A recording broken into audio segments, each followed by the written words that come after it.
Welcome back to Big Boy. So here we go.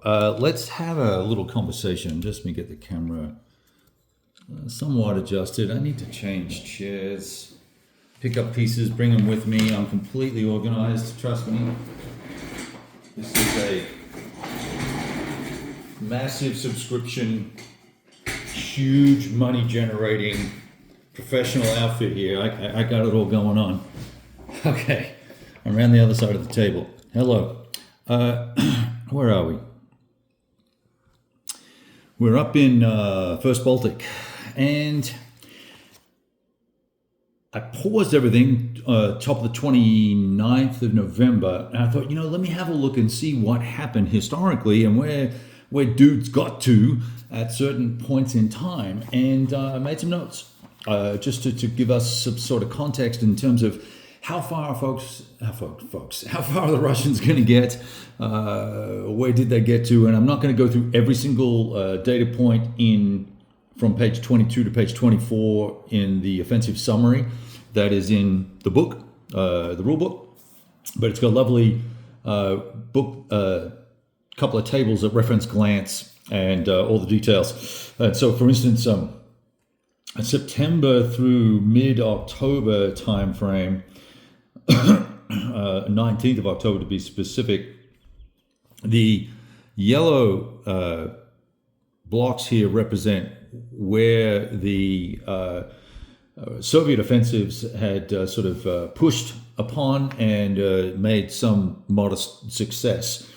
So it said the first, it says first Belarus here, strategic goal of Minsk, but up here on, this is map B, where are we on map B?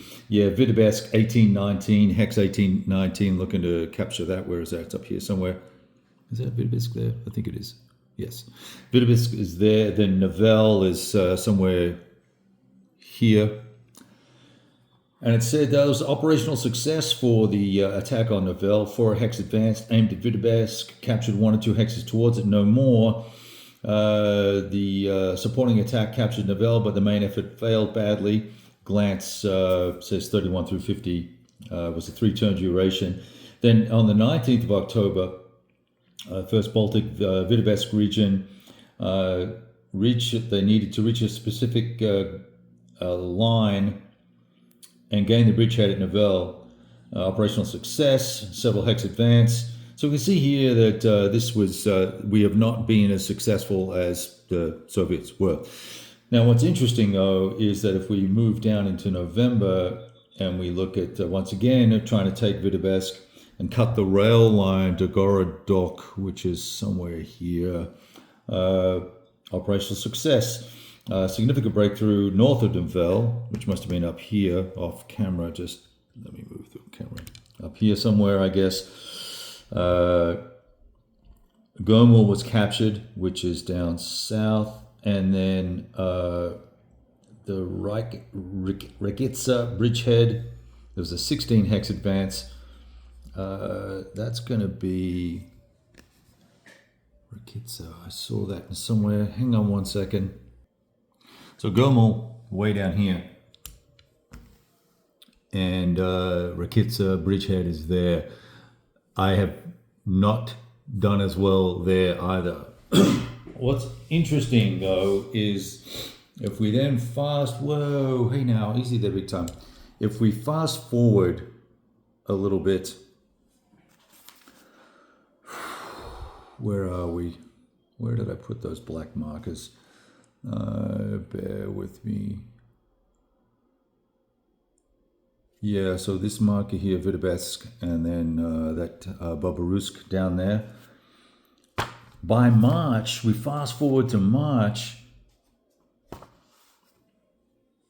not taken. The lines may have been, so this Vitebsk will still not have fallen. This area all the way over here doesn't fall. The Russians don't get to the Berezina line, basically. And direct attack at, on Orsha also was not successful.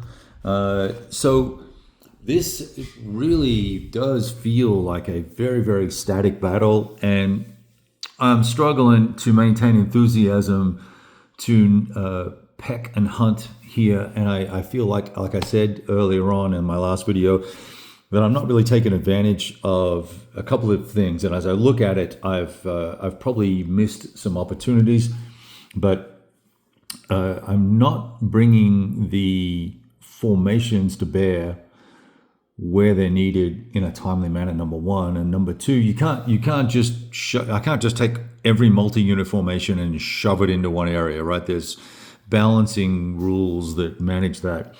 But one thing I have not done is with the RVGK box, it's sitting here right now. This box of units that you can see, you need to have HQs in there to bring all the independent units back onto the board, and you can only bring in 3 re per HQ, which now makes me realize why there are so many HQs on the map that I'm like, well, what do I do with this guy? And that's what we do, is we punt them off the map, we pull them off at the RVGK 3 hex. It's easy. If you're within a strategic move, basically you can jump off.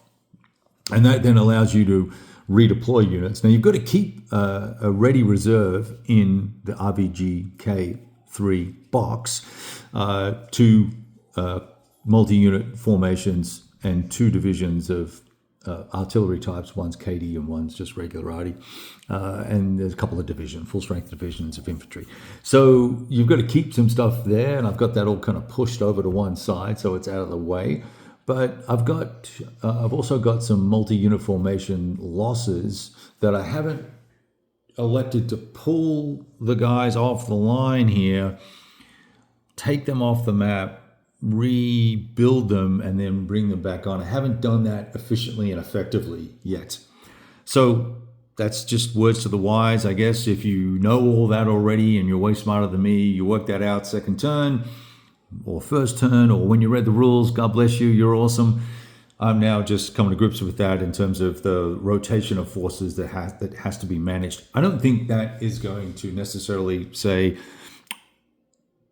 as the Russians, if I had done that, I would have had this massive breakthrough somewhere in Second Belarus or the Western Front here, or whatever the case may be. I just don't see that, because I think the Axis forces, they know where the fronts are active, and they can move their formations much more readily to reinforce or support or counterattack. I haven't had a real opportunity to do any counterattacking with the Axis forces at the moment. I've really just focused on air domination. I've tried to dominate the air over the Russian player, and I've also used them very aggressively to DG units that I've seen either in reserve or look like they might be ready to do an attack or conduct an attack, if that's the right terminology to use. And I've been very, very successful with that, and lucky with my die rolls in terms of flak. But even when I take losses, there's such a high replacement rate of the Axis air, which took me a while to get used to. And now I'm being very aggressive with my air.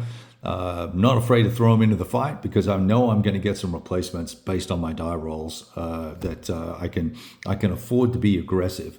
So for instance, down here, I transferred some air. I moved one of these 109G units up here to support the Baltic, because they're in offensive mode right now. So I pushed one up here. I did a transfer. I've got another one here. So I've got a really strong patrol zones. I've got 2 more just here, because these 2 areas were active. I've just got a big stack of air there, but they belong to all the airfields here, and it's all within range. So there's no need to have them allocated, unless the Soviets going to try and do a deep strike, which they're 90% probably not. They're probably more likely to do interdiction, if anything, versus trying to hit airfields that have high flak protection and yada, yada, yada, all that fun stuff. Anyway, so that's kind of what's going on. And why am I telling you all this? Well, because I'm feeling like this will probably take me a day or 2 to pack up, but I've got a good taste of this, and I have, like I said, I've enjoyed it a lot. but I don't know that I want to do the grind here anymore. I'm not feeling the love from the activity, and I'm certainly not feeling. Oh, those are all reinforcements. I am not feeling the love from the attrition-based sort of World War I style fighting here. There was something magical about Guderian's Blitzkrieg and Case Blue, I guess wide open spaces and spread out forces, and we don't have these, conga lines of units that are 2 or 3 deep, and it's just it's tedious to dig in around here with all this stuff. It's painful to manage the units that way. Thank goodness the new sort of supply head rules and front management and stuff like that make the game much easier to facilitate the consumption of supply far easier and far more efficiently and effectively than it would have been if you were doing the little truck routine for like GB2 and Case Blue. In fact, it'd be fabulous to see that concept applied to GB2 and Case Blue, though I know that'll probably never happen. But anyway, all right, so I think we're going to call it bygones here. I think we did a solid 20 turns-ish, maybe 21. I'd have to count them up. I think it's 9 turns per month, so 18 plus the opening 20.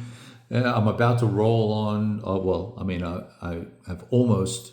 I'm only at the top of the 29th. So yeah, it'll be 19 or 20 turns. So there you go. That's my wrap on it.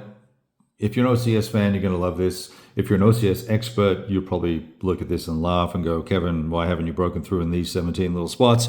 But it is what it is. I've enjoyed it. I would be very interested in linking a couple of these to see what it would be like in team play. And, ideally, here there's not a lot for the Germans to do really, but for the Russians, there's a lot to be thinking about. And I think 1 player per 2 fronts would be about right, because you're probably not going to have 2 fronts active at the same time. And, you could do 4 Russian players and, maybe 2 or 3 Germans, and get after it with 2 modules, put the 3rd winter down and this one, or, the coming Leningrad one. I forget what it's called, the Hero City or whatever it is. Anyway, great stuff. Talk to you guys soon. Roll dice. Not sure what's coming next. I've got some other stuff on the table at the moment. I may have some demo review things arriving, so I'm going to try and keep some space available for that before I set anything substantial up. So look forward to catching up with you soon. Roll dice.